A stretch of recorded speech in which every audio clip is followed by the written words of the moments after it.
आप तमाम नाजरीन को हम लोग एक चीज़ के बारे में जानकारी भी देना चाहेंगे।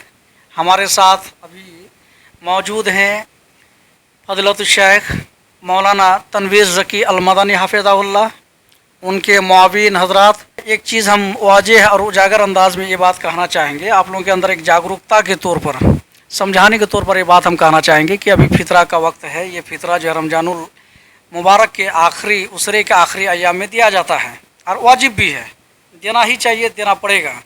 लेकिन इसमें कुछ इख्तलाफी मसला मसाइल सामने अभी से आना चालू हो गया है। बेहतर अंदाज में समझने की कोशिश करते हैं हमारे बड़े भाई और सीमांचल के कद्दावर और मुमताज़ आलिम दीन फज़ीलत शेख मौलाना तनवीर ज़की अल-मदनी हाफिज़हुल्लाह के जुबानी। जी बिस्मिल्लाहिर्रहमानिर्रहीम।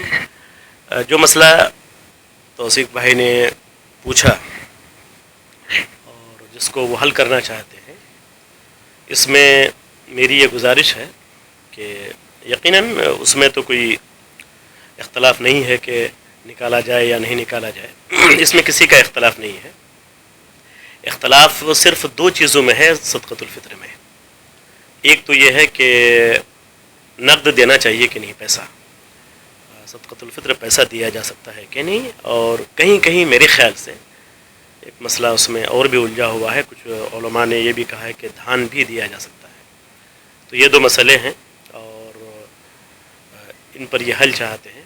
मेरी ये राय है कि सिर्फ मैं अपनी बात न रखूं, बल्कि और भी जितने मुमताज़ उलमाए किराम हैं, मैं तो एक छोटा सा आलिम हूँ, जितने बड़े बड़े उलमा हैं, हम लोग सब बैठ करके दलाइल की रोशनी में खुलासा पेश करने की कोशिश करेंगे ताकि आम आवाम को इसमें कोई दिक्कत न हो। बुनियादी तौर पर आम आवाम और उसी तरह से तलबा और उसी तरह से वो आलिम हजरात जो मुताला नहीं करते, उनसे मेरी ये गुजारिश है कि आवाम को उलझन में न डालें, बल्कि इलाके के जो मोतबर उलमा हों उनसे रब्ता करने की कोशिश करें। और एक से ना हो तो दो चार उलमा से आप रब्ता करें और उनसे जो बात दलाइल की रोशनी में ज़्यादा समझ में आती हो, उस बात को लोगों के अंदर फैलाएं।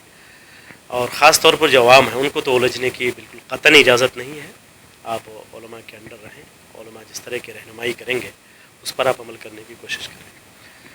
उसी तरह से हमारे जो बड़े उलमा हैं और ख़ास तौर पर मनहज सलफ़ के पैरोकार जो हमारे उलमा हैं, इनसे हमारी ये गुजारिश है कि हम लोग दलाइल के हकीकत में पैरोकार हैं, तो दलाइल की रोशनी में हम लोग बैठें और उम्मत को उलझन में डालने की बजाय, चैलेंज करने के बजाय कि मैं ऐसा कर लूँगा, मैं वैसा कर लूँगा, मेरे पास ये दलाइल है, मेरे पास वो दलाइल है, इसके बजाय ये है कि इल्मी मुज़ाकरा हो, इल्मी डिस्कस हो, दलाइल में कहाँ किसको क्या समझ में आता है उसको सामने रखें और फिर हल करने की, हक़ तक पहुँचने की और हक़ को पेश करने की हम लोग कोशिश करें। मेरी ये ख्वाहिश है कि आइंदा हम लोग मोहतरम की रहनुमाई में, इनकी अगुवाई में हम उलमा बैठेंगे और सिर्फ़ यही मसला नहीं, बल्कि इस तरह के वो तमाम मसाइल जो वक्त आने पर उलझन के हम लोग शिकार हो जाते हैं, जिसमें इस तरह के मसाइल का हल ज़रूर आना चाहिए और ताकि इससे आसानियाँ हों। मैं मुबारकबाद पेश करता हूँ इनको कि इन्होंने ये पहल की है कि आम न्यूज़ के साथ दीनी रहनुमाई भी करें।